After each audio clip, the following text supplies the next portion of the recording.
Ashwini says में आपका स्वागत है। मित्रों, आज चर्चा चुनावों पर। चुनावों पर इसलिए कि चुनावों का माहौल आ रहा है और जिस तरीके से फ्री का वितरण चल रहा है, हर पार्टी फ्री में बांट रही है। हरियाणा में कांग्रेस घर दे रही है, तो कहीं भाजपा जो है क्या कहते हैं फ्री में गैस सिलेंडर देने की बात करी। पर इस बीच में जम्मू कश्मीर में जो घोषणा पत्र कांग्रेस ला रही है, जिसके कुछ मेन पॉइंट्स हाईलाइट हुए, मित्रों वो बड़े गंभीर।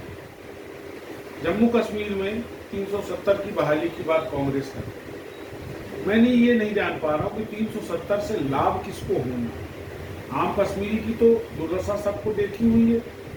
पर्टिकुलर 3 परिवारों को लाभ पहुंचाने के लिए क्या कांग्रेस पार्टी काम करने जा रही है, ये सोचने वाला विषय।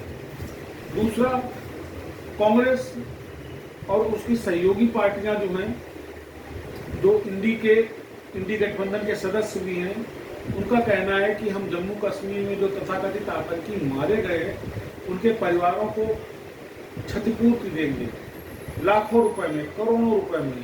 किसका पैसा देंगे? क्या वो पार्टियां अपनी पैतृक संपत्ति बेच के देंगी? सबसे बड़ा गंभीर विषय है कि कांग्रेस ये तक डिक्लेयर करने को जा रही है कि अगर जम्मू कश्मीर में या देश में उसकी सरकार बनती है तो वो न्यूक्लियर एग्रीमेंट साइन करेंगे कि हम अपने सारे न्यूक्लियर वेपन्स को खत्म कर देंगे, डिस्ट्रॉय कर देंगे। हिंदुस्तान जो परमाणु शक्ति का देश है वो फिर गैर परमाणु हो जाएगा। ये जानते हुए कि हमारे बगल में पाकिस्तान परमाणु शक्ति है, ये जानते हुए कि हमारे सर के ऊपर बैठा हुआ चीन परमाणु शक्ति है, ऐसे माहौल के बीच में इस तरीके के स्टेटमेंट मित्रों कांग्रेस की सोच को कहीं ना कहीं प्रभावित करता है। क्या वास्तव में कांग्रेस हिंदुस्तान समर्थित बात कर रही है?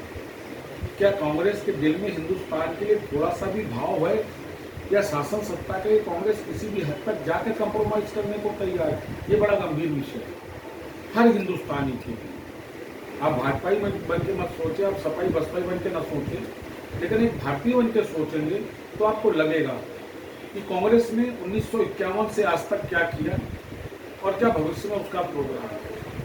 अगर हिंदुस्तान गैर परमाणु शक्ति होगा तो आप समझ सकते हैं कि हमारे अगल बगल हमारी स्थिति भी कमोबेश इजराइल जैसी हो जाएगी।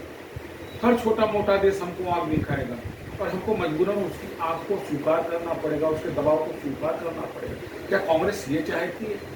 मोहब्बत मोहब्बत मोहब्बत की बात करने वाले राहुल क्या ये नहीं जानते कि ये मोहब्बत थी उनके पुरखों की, कि केवल सनातन संस्कृत का प्रचार नहीं होगा, ये मोहब्बत है?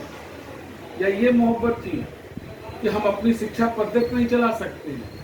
या ये मोहब्बत थी कि केवल मंदिरों के लिए क्या कहते हैं, मंदिरों के पैसे सारे सरकार लेगी, बाकी अन्य किसी धार्मिक संस्थान के नहीं?